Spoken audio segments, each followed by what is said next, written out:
Opération Bec du Lièvre, une initiative de l'ONG Sourire à la vie pour réparer cette malformation congénitale sur 20 personnes ici à Bouaké. Dans ce journal, cette action humanitaire. Aussi abordée dans cette édition, la reprise du travail chez les contractuels du CHU de Bouaké, donc une levée de mot d'ordre de grève suite aux négociations menées par la direction générale de l'établissement sanitaire. Dernier grand titre, enfin, l'accès à l'eau potable. Les universitaires proposent leurs recettes pour améliorer la politique de gouvernement en faveur des populations rurales. Bienvenue dans le régional. Après les titres, les détails de l'actualité.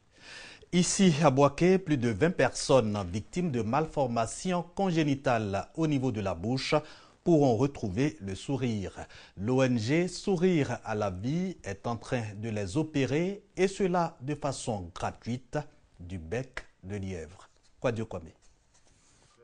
5 jours, c'est le temps que va durer les opérations chirurgicales des becs de lièvre de l'ONG Sourire à la vie en collaboration avec le centre Jean-Baptiste Vattello qui offre son plateau technique à cet effet. 20 malades bénéficieront des bienfaits de la chirurgie maxillofaciale sous la conduite du docteur Bandama Kwaku Jean et du professeur Crésois Emmanuel. Le professeur Crésois définit les causes de la maladie, la méthode de travail pour aboutir à la satisfaction des malades. On va fermer le plancher du nez et puis après on va fermer le palais. À partir de ce moment, il aura au point de vue, il peut manger sans trop de problèmes. Il va respirer sans trop de problèmes. La mâchoire supérieure va grandir normalement. Et puis sur le plan esthétique, il pourra jouer avec ses amis.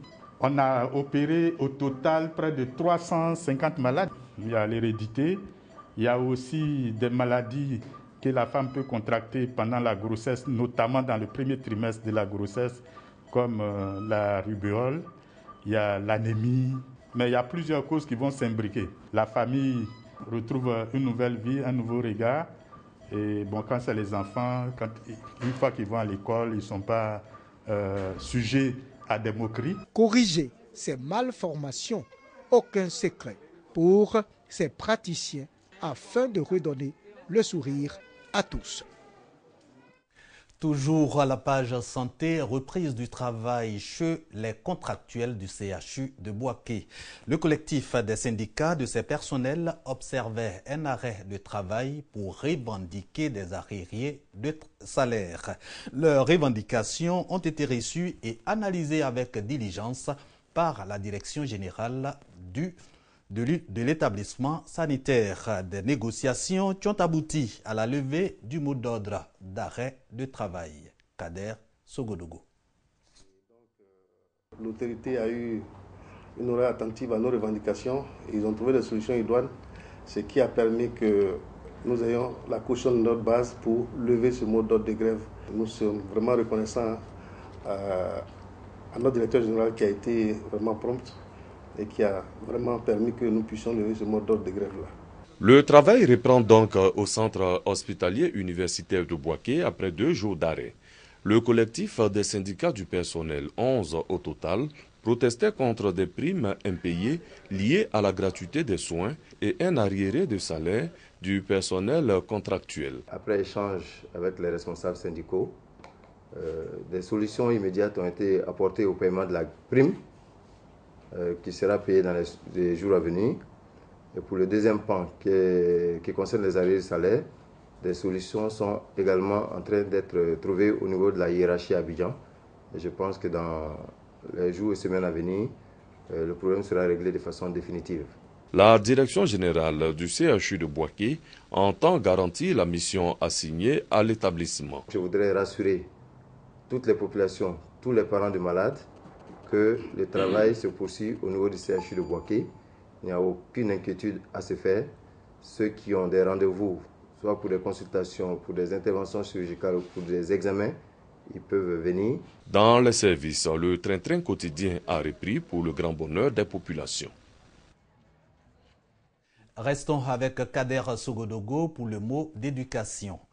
Début d'année serein pour 300 écoliers de Kaankro. Ils ont reçu gratuitement des kits scolaires, une action de l'association des ressortissants de ce village situé à la sortie est de Bouaké, juste après le quartier Belleville. Kanankro, village communal de Bouaké. Plus de 1000 âmes. Pas d'électricité, pas d'eau courante, pas de centre de santé. Un rayon de soleil dans cette grisaille, l'école. Un chemin certain pour un développement futur.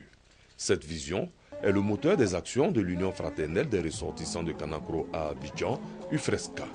Pour cette année scolaire, les 298 élèves du village et leurs parents sont dispensés de fournitures scolaires. Pour la deuxième année consécutive, l'opération de don de kits scolaires est initiée.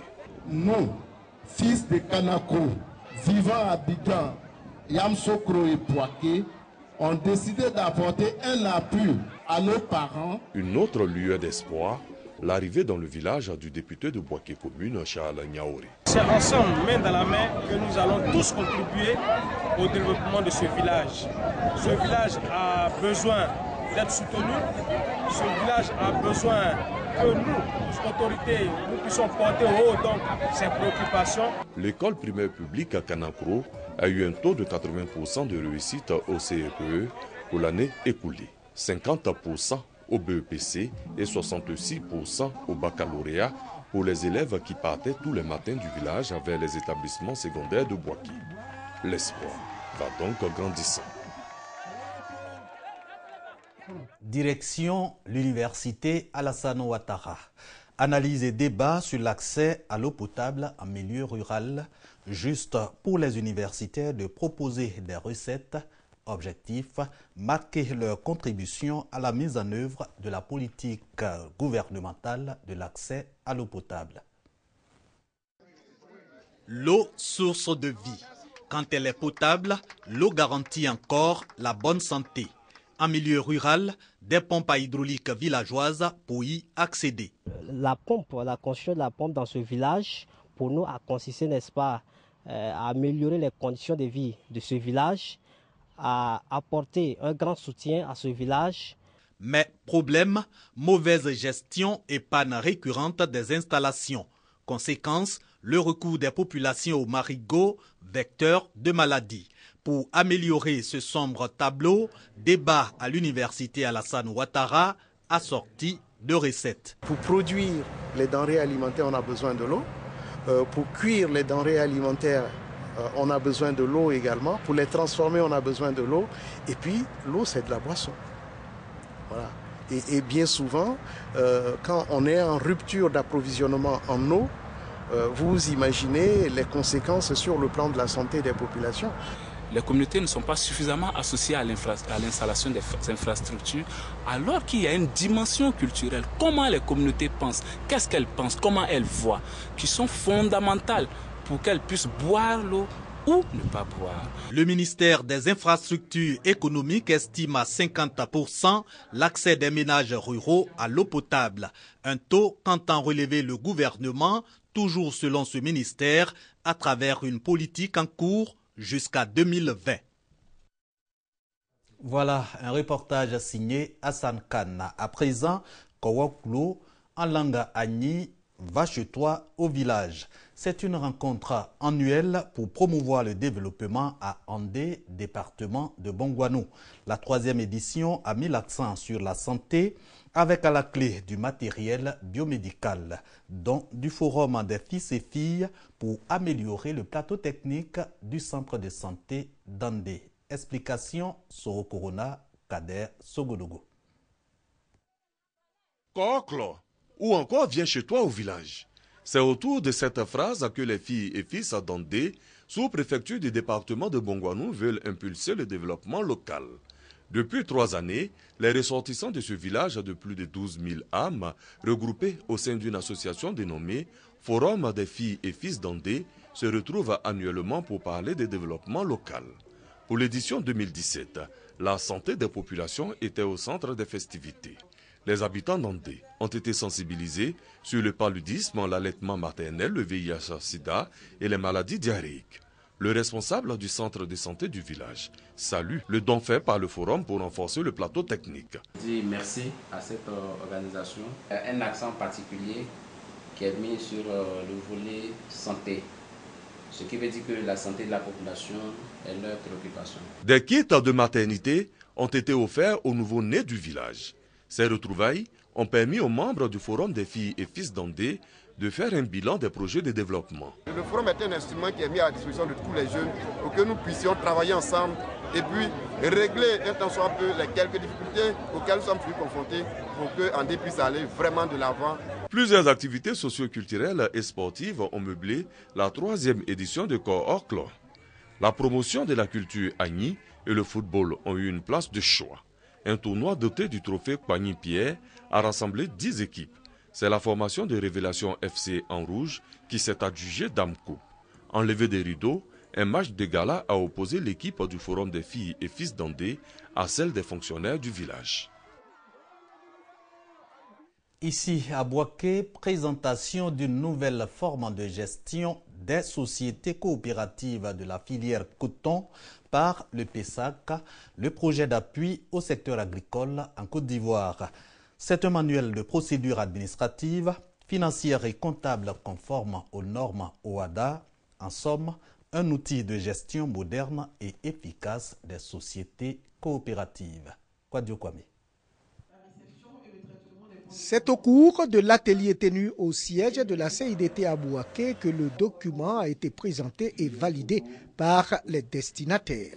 Destinataires qui sont les responsables de sociétés coopératives désormais outillés à bien gérer leur entité selon les normes requises. On avait des comptables qui sont aussi en même temps des paysans. Ils s'en vont au champ et c'est du champ on les appelle pour venir travailler. Au moment où lui il pense que son champ est enherbé et en même temps il est venu pour travailler, comme ça ne marche pas. Il revient aux sociétés coopératives de former le personnel pour une bonne performance.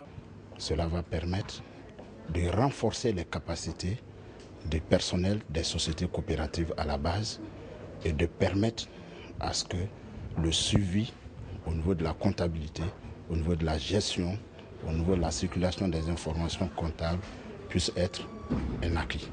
C'est la professionnalisation et puis je pense que depuis longtemps, les coopératives ont besoin d'un outil pour permettre à se professionnaliser. Ça va nous permettre de trouver le mécanisme de financement aussi avec les bailleurs de fonds et les acteurs de la filière aussi. Le nouveau président du conseil d'administration de l'Intercoton a salué l'avènement de cet important outil de gestion et exhorté les sociétés coopératives à se l'approprier pour rendre viable leur structure. À la page sport, 4e édition du tournoi de la paix et de la cohésion à Diabo. 32 équipes ont participé à cette compétition remportée par le FC Ndenou au terme d'une finale qui l'a opposé au football club de Zano. Le résumé de Soro Corona et Kader Sogodogo. Apothéose du tournoi de la cohésion et de l'union des filles et fils du peuple bleu. Avec 32 équipes au départ de ce tournoi de Maracana qui a duré toutes les vacances scolaires. Après des rencontres âpres et discutées, ce sont les formations de FC Zamou en vert et de la jeunesse de Ndenou qui ont accédé à la finale. Les autorités administratives et politiques ainsi que la population ont assisté à cette finale de la 3e édition du tournoi de la cohésion et de l'union. Après le coup d'envoi et les sages conseils prodigués, les joueurs se sont lancés à l'assaut de Damco. Dans les premières minutes, la formation des jeunes de Ndenou a multiplié les actions offensives, mais sans succès. À la reprise, les joueurs en vert vont essayer de sortir la tête à travers un jeu fait de passes à côte. Leurs occasions de but sont rayées par la défense des Bleus bien disciplinés. Au coup des sifflets final, le score était de 0 but partout. C'est le plus fatidique des tirs au but qui libère les deux équipes. À cet exercice, les joueurs venus du village de Ndenou ont été les plus chanceux. Cette finale du tournoi de la cohésion et de l'union des filles et fils du peuple blanc a permis aux autorités de lancer des messages de paix et de cohésion. C'est sur cette note sportive que se referme ce journal. Merci de l'avoir suivi. Je vous retrouve dimanche avec le même plaisir.